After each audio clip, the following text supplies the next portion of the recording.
This is some reflections of Minneapolis back in the 60s and 70s. Back then, there was lots of unrest, and I was one of the volunteers for a group called the American Indian Movement. Now, the big cases got the publicity, but there are many of us that were representing various tribal people that were picked up in dragnets, harassed, etc. They went on a march, and the Indians got massacred, so to speak. And most of them were from Pine Ridge. My clients mostly were Lakota Sioux from South Dakota, living in Denver. Some of them were Cheyenne Arapaho and from Wyoming, and they formed a movement in Denver in the 60s to call attention to the treatment of indigenous people. I remember going down to Shiprock, Mexico once, and there were two tribes down there. One was dirt poor and the other one was fairly well off. And the ones fairly well off were that way because they got royalties for oil and gas, and the adjacent reservation didn't have any royalties. Quiet. So that was a big dichotomy within the indigenous population. I think there were Colorado Utes, Southern Utes there, and Navajos and a few other tribal representatives. Particularly in the Four Corners was Navajo territory, one of the largest Indian nations in the country. In any event, the FBI didn't particularly care for the American Indian movement. They liked the status quo. And the status quo was the white guys could come in and rip off the natives, the indigenous tribes, for their oil resources, their gas resources, and uranium, among other things. So when the Indians started to protest, they had to clamp down. Now, the living conditions on reservations were horrific, and this was pretty much commonplace. At one time, well-meaning Methodists started up Indian schools to educate indigenous people, ripping the children from their parents and putting them in schools in various locales. This made a lot of white people happy, but for some reason pissed off the indigenous people.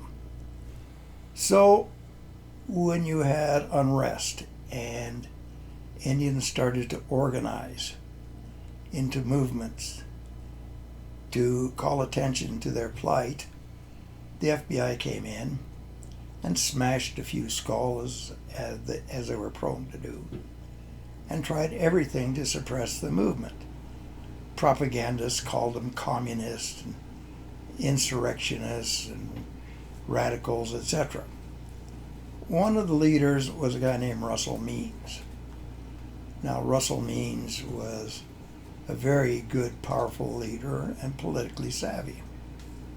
Well, the government went after him because he was head of the group. And some of the tribal people up in Wounded Knee held out for several months when they were under siege by the FBI and local militias. Wounded Knee was in South Dakota, right on the Nebraska-South Dakota border. There was Pine Ridge and Wounded Knee up there, and Wounded Knee was the location or locale of the spirit warriors, the ghost warriors. So they were up there, and the government and their agents were trying to starve them out. Some of us were running supplies there and getting shot at, and it was kind of an interesting game. I kicked a couple loads of supplies out of planes back then. And it was kind of exciting, actually. But anyway, they arrested Russel Means and they prosecuted him in Minneapolis. And this is the way the government defined a fair trial back then. There were lots of volunteers. A lot of us volunteers to work on the case through the Lawyers Guild, as well as work on other of the indigenous people that got busted. And it was a good project. It was a great project. But Russel Means, in his trial in Minneapolis, faced a stacked deck. They really wanted Means. There were many Native Americans in Minnesota, and they wanted to keep them down on the farm, so to speak, or down on the reservation, and they couldn't let them join Russel Means or actually let Russel Means have any form or semblance of credibility. So we put together a defense team. All of us sort of worked on it, various aspects. But one of the things that we discovered was that some of the volunteers weren't really volunteers. They were federal agents recruited and sent by the government to spy on the defense team so that they would know how we're planning to defend Mr. Means. This smacked of violation of right to counsel and various other things. But it sort of just had some bad publicity as it went along, and Means still got convicted, and his appeals got denied, and he's still in the slammer. So this is our justice system at work. As long as you're not notorious and symbolic of something the government views as danger, you're probably okay. But if you kick over a hornet's nest, they're going to get you. And if you upset the status quo, they're going to get you. I mean, look now at an adjoining state to Minneapolis and Iowa with the pipeline. They could give a shit less of the indigenous rights up there as long as they can get their oil pipeline through. Now, it wouldn't be that much to route it around a reservation or bury it deeply or whatever, but they don't want to do that. It costs money. And that eats into their profits. So let's beat up a few Indians and maybe kill a few of them and get our pipeline going. So things haven't really changed much in 50 years, which is unfortunate. But we look at the TV and we look at the protests and things such as that, and most analysts don't get that deep into the subject matter. They just want to say, well, there's unrest. It's because the police are beating people up, or it's because of this, because of that. And nobody's really delving deep into the issue. And deep into the issue is a massive redistribution of wealth, an oppression of the workers and the poor over several decades, and the fact that we have a whole bunch of young people starting out their career as indentured servants to the system because of student debt. So we look at a lot of these places, they got a fairly decent reputation, and I think some of it is because they've got a very inactive press or naive press or reporters that just want to get a paycheck, and institutional journalistic lackadaisicalness, and the fact there's not enough money for investigative journalism. But I've noticed during my career, I remember doing a lot of press releases about various cases. I don't think I did one in the last 30 or 35 years of my practice.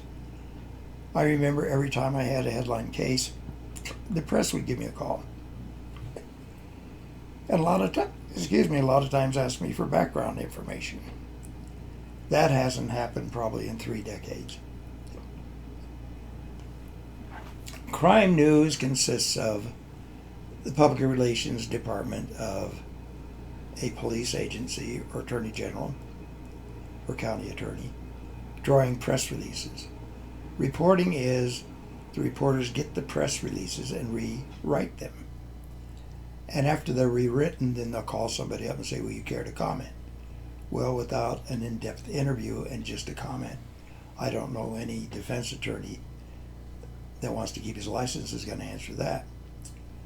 A lot of us were trained in the 60s and 70s to cooperate with the press and give them deep briefings and set up certain rules, procedures. But also at that point, I think maybe the press was a little more honorable. I know the police were honorable back then, by and large, which doesn't seem to be the case today. And things have really changed. But you add up the totality of all these changes, and what it really amounts to is the emergence of a police state. And we should be aware of that. We should study that. It's not a matter of black and white, brown, or black, or green even. It's a matter of economics. It's a matter of poor versus privilege. They talk about white privilege when they actually should be talking about wealthy privilege. When a black man gets a lot of wealth, privilege, and power, he could be just as oppressive as the white man. So I think it's misleading to cast this into racial